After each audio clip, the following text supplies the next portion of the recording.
Hello, it's a pleasure to be here and have the opportunity to talk with you a little bit about family conferencing and family group meetings. I am from Olmsted County in Minnesota, where we had great use of different kinds of family meetings and had really good results for the people that we were working with in Child Protective Services, and social workers found them to be particularly helpful in working with families. Some of the results that we've had, which we're very pleased with and reinforces our wanting to continue working this way, is when we did the surveys of families, over 90% of the families consistently reported a positive experience where they felt respected, listened to, were part of the planning, felt confident that they could follow through on the plans. So it creates a hopeful environment where people, the family, the agencies who's working with them, all together are looking to move forward. The other thing we found is as more family meetings happened, as more opportunities for workers and families to engage in a meaningful conversation together, the more that happened, we saw less use of court, we saw fewer foster care placements, we saw less recidivism. So we saw less repeat reporting and less repeat maltreatment of children as a result of the family meetings, that those results correlate in time with the increasing numbers of family meetings. So we're pretty convinced that family meetings is a very important part of the strategy to move forward in trying to help families have positive results.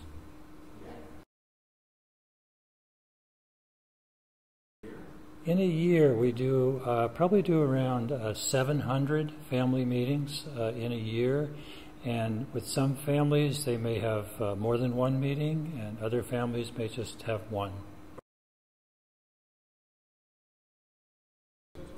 You know, choosing when to have a family group conference is an excellent question. It's usually when it's important for the family to be involved in decisions that are going to be made about their lives. And at a point when something may be happening in terms of child safety, child protective services, maybe about whether a child needs to be living someplace else than the family home for a while, it's a way of bringing family together, an extended family together, to make better decisions about what's happening and what's going to happen.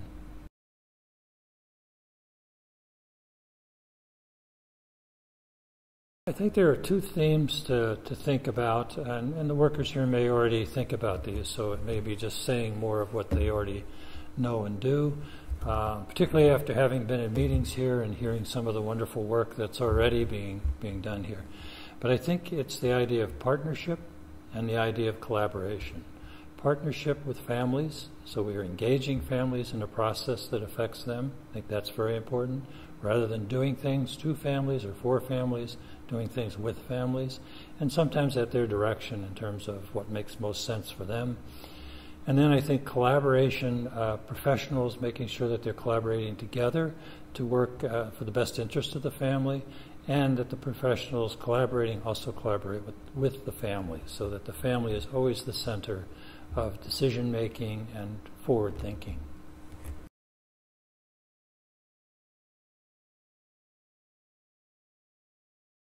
I think the best way to engage families and to ensure that there's good collaboration going on is to have family meetings that bring people together. If people are coming together on a regular basis to work on issues and challenges, it's transparent, it can be respectful, and people know what other people expect, and it's a much better environment for moving forward.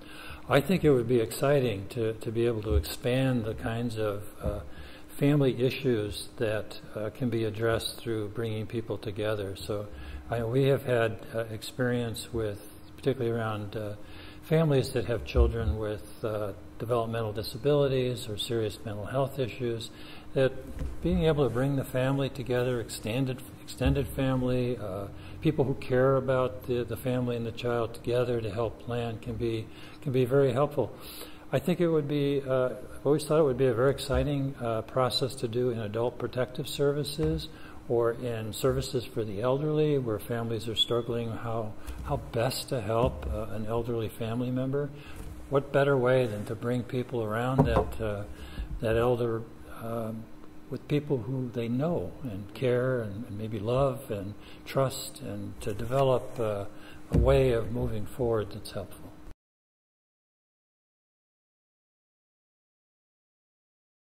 I think key factors that involve workers has to do with supervision that's available. And we had a strong commitment to group supervision where the supervisor would come together with workers and they would focus on clinical practice. So each worker's experience was transparent. They were able to help each other in terms of peers and sharing knowledge. The supervisor was able to keep their eye on the culture of the work and making sure that it was staying healthy for the workers and healthy for families. And then you get comfortable in sharing information with more than one person.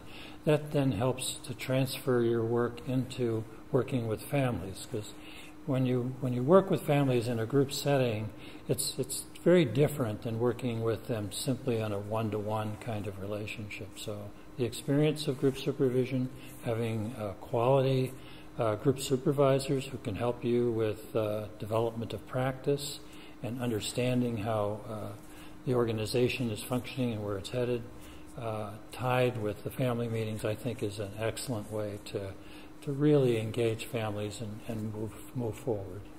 We zijn in Zeeland al sinds 2008 bezig om familienetwerkberaden te doen en oplossingsgericht te werken met families. We zien resultaten, we zien minder onderzoeken door de Raad voor de Kinderbescherming, minder kinderen onder toezicht staan. We zien meer kinderen die als ze uit huis worden geplaatst bij familie worden geplaatst. Op een soort vrijwillige basis eigenlijk, via zo'n familienetwerkberaad. We zagen steeds meer familienetwerkberaden, maar wat mij betreft heb ik het gevoel dat we nog een slag moeten maken. We moeten er nog een slinger eraan geven, want zeg maar de stijging die buigt nu af. Vanwege de manier van werken, vanwege dat we niet alles op alles zetten om zo'n familienetwerkberaad te doen. En ik denk, hier hebben we echt de aansturing nodig en hopelijk gaan we die ook krijgen in de toekomst bij de transitie.